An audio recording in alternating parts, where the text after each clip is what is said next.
नमस्कार, स्वागत है आपका जन सेतु एमपीसीजी में। आपके साथ मैं हूं मुस्कान नागदा। चलिए देखते हैं आज की मुख्य खबर। आदिवासी समाज में गौरी गौरा पूजन का विशेष महत्व है। रात भर खुशियां मनाते हैं, रात भर सहनाई बजती है। पूजन जसगीत गाकर दूसरे दिन गौरा गौरी विसर्जन यात्रा निकालते हैं। मान्यता है कि गौरा गौरी की शादी करने पर समाज, घर, परिवार में समृद्धि आती है, विघ्न, संकट दूर होता है। छत्तीसगढ़ी पर्व गौरा गौरी पूजा धूमधाम से मनाई गई। छत्तीसगढ़ी समाज के लोगों के द्वारा विभिन्न स्थानों पर अपनी परंपरा और संस्कृति के अनुरूप गौरा गौरी पूजन किया जाता है।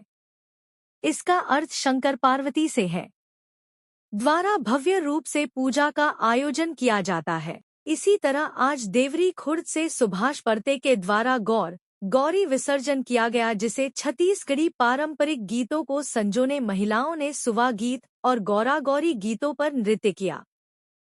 शोभायात्रा निकालकर स्वर्णरेखा में गौरा गौरी पूजन सामग्री को विसर्जित किया गया। मंत्री नंद कुमार साय जी भी शामिल हुए और झांझ मंजीरा बजाते हुए नजर आए।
देखिए, ये हमारे समाज का, जनजाति वर्ग का आधारभूत उत्सव है।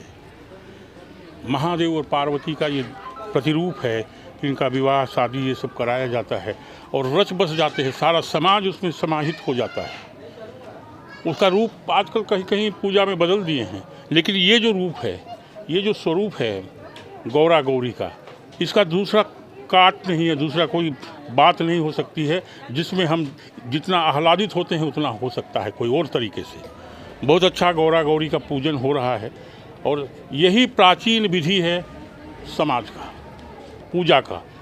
इन्हीं को हम बूढ़ादेव के नाम पर भी जानते हैं। आप सुने होंगे वो बूढ़ा तालाब जो है वहाँ का, रायपुर का, इसी हमारे प्रधान देव के नाम पर है।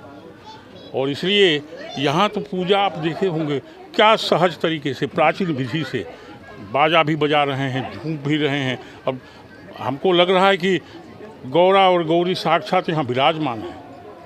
बहुत अप्रतिम और प्राचीन विधि है, लेकिन हम सबको आह्लादित करने वाला है। छत्तीसगढ़ की सुप्रसिद्ध एक हमारी लोक परंपरा है ईसर गौरा पूजा, जो पारंपरिक रूप से कई पुरातन समय से मनाते आ रहे हैं। छत्तीसगढ़ की यही पहचान है और अपनी एक कला संस्कृति को सहेजे हुए छत्तीसगढ़ के लोग बड़े भाव विभोर होकर इस विवाह का आयोजन करते हैं। और आप देख रहे हैं कि लोगों में कितना उत्साह रहता है और अपने लोक संस्कृति पे लोग का कितना गर्व है। तो इसको जीवित रखने के लिए, आने वाली पीढ़ी को बताने के लिए ऐसे आयोजन होते रहने चाहिए। इसी तारतम्य में परिवार ने लगातार, हम तो बचपन से करते आ रहे हैं, बाकी अपने पारिवारिक रूप से ये दूसरा वर्ष है लगातार। विशेषतर बाजा लगाया गया, कहाँ से आए गए? ये बाजा आपका रायगढ़ क्षेत्र का है। कर्मा और हमारा राठिया कंवर समाज लोग विशेष रूप से ये नृत्य करते हैं। तो कला का आदान प्रदान होते रहना चाहिए। छत्तीसगढ़ में बहुत बृहद लोक संस्कृति भरी हुई है और लोगों में बहुत सारी प्रतिभाएं हैं। तो लोगों को इन चीज़ों से जोड़ने से अपने कला पे क्या कितना प्रेम है ये जाहिर हो सकता है, ये ऐसा प्रयास है। जी। सुभाष सिंह परते, प्रदेश अध्यक्ष सर्ववादी समाज युवा प्रभाग छत्तीसगढ़।